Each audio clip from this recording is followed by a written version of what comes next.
perché abbiamo paura del giudizio e della critica? Tanto comunque di voi vi piace tutto? No, quindi cioè, è logico, se a me stesso di me non piace tutto, non può piacere neanche agli altri. E poi potete piacere a tutti? No. Altra cosa, più io cerco di piacere, meno piaccio, perché indosso costantemente che cosa? Delle maschere. Il piottino dell'elemosina. È come andare bravo, è come andare con una sorta di metaforico, Edoardo, cordone ombelicale, in cerca di attaccare l'altro lato del cordone ombelicale agli altri per avere consensi.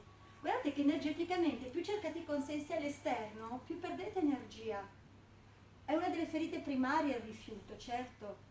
Però io ho notato una cosa che, pensate, io ho iniziato 22 anni fa con un mostro sacro, ero veramente bravo Gianluca, bravissimo a fare formazione, io ero piccolina, 19 anni, lui bravissimissimissimo. Cosa mi sentivo rispetto a lui? Poi uomo, carismatico, cioè mi sentivo piccola e allora cosa facevo? Cercavo di imitare lui, ma finché io imitavo lui non ero me stessa. Difatti Luca Simeonato, che ci conosce da una vita, mi diceva all'inizio non eri tu, cioè se suonavi, eri un fono ripetitore. Un fono ripetitore può essere una bellissima brutta copia, ma è sempre una brutta copia. Quando ho preso sicurezza e ho imparato a essere me, ho usato che cosa? Il mio carisma, che è la mia spontaneità, ognuno ha un carisma diverso.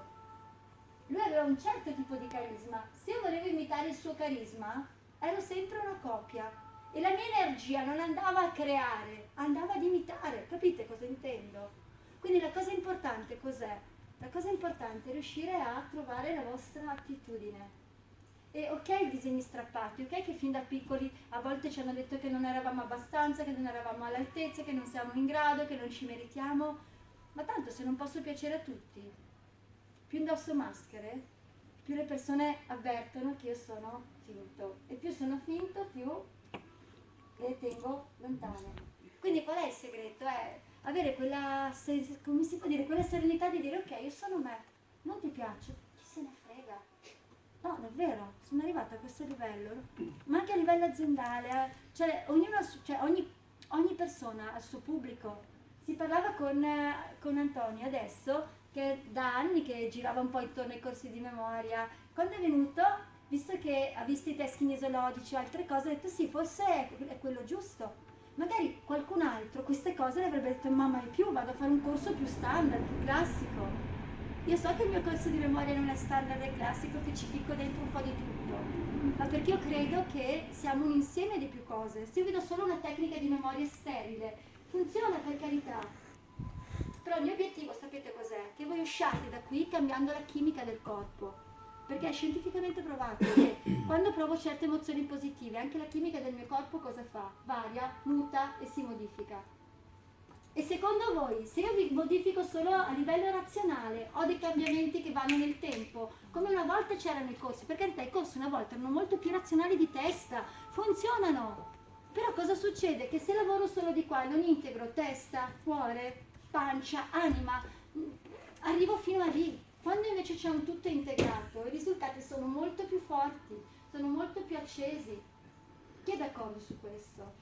E quindi vedete che vi sto inserendo, abbiamo messo sui muri gioia, allegria, però non lo so, magari un mio condizionamento. Comunque ho sempre un'energia già diversa rispetto a ieri qui dentro. Chi avverte la stessa cosa? Chiedo, chi è un po' più sensibile. Perché chi non sa niente di queste cose dice ma dove sono finito? Aiuto Magamago. Oh, stateci attenti, che a volte basta poco a fare quella grande differenza. E quindi il consiglio cos'è? Chi se ne frega di essere un fono ripetitore? Siamo noi stessi. Tanto non piacciamo a tutti. E quindi ognuno ha il suo pubblico, ognuno ha i suoi clienti, ognuno ha i suoi amici, ognuno ha le persone che gli vibrano, gli risuonano e possono insegnare qualcosa, da cui imparare qualcosa. Questo è un po' quanto. That's it. Grazie.